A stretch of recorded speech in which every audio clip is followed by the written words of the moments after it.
All four federal prosecutors have now resigned from the case against longtime Trump confidant Roger Stone. This after the Justice Department reduced its original sentencing recommendation for Stone following public criticism by the president. Let's go to our White House correspondent, Caitlin Collins. She's watching this for us. Caitlin, this is an extraordinary development.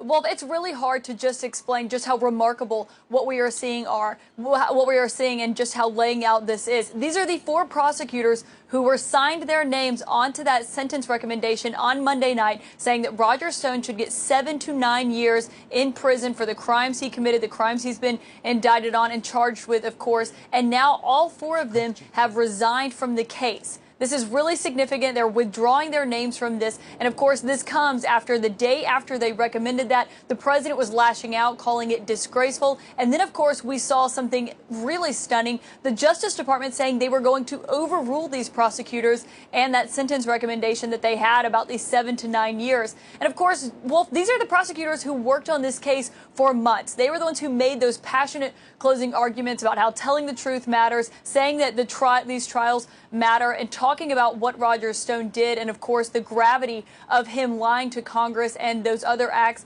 that he committed. And now they are all withdrawing their names from the case over this. And it's a really stunning turn of events. And the questions going forward are going to be the Attorney General Bill Barr's involvement in all of this, because it is not every day that you see the Justice Department overrule its own prosecutors. Now, of course, Wolf, with that tweet from the president saying this was disgraceful, raised a lot of questions about whether or not he was involved. Well, reporters had the chance a few minutes ago to ask him whether or not he had spoken with the Justice Department about this, and I want you to listen to what he said.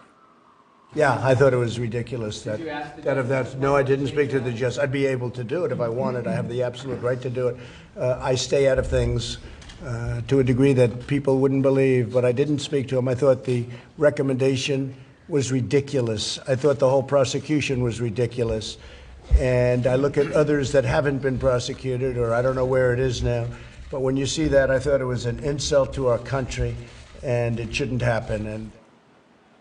So the president there saying he stays out of things like you wouldn't believe. But, Wolf, it's really hard for the president to make that case, given the fact that he's tweeted about this multiple times. He's retweeted other people. And we know privately the president has been fuming about that sentencing recommendation for Roger Stone, his longtime friend of at least 3 decades, who was one of the first people to encourage him to run for president. So there are going to be questions going forward about whether or not the president's tweets had an influence over this. He's denying directly being involved. But, Wolf, a lot of people follow the president on Twitter. You can see those tweets, and surely the Justice Department can read them.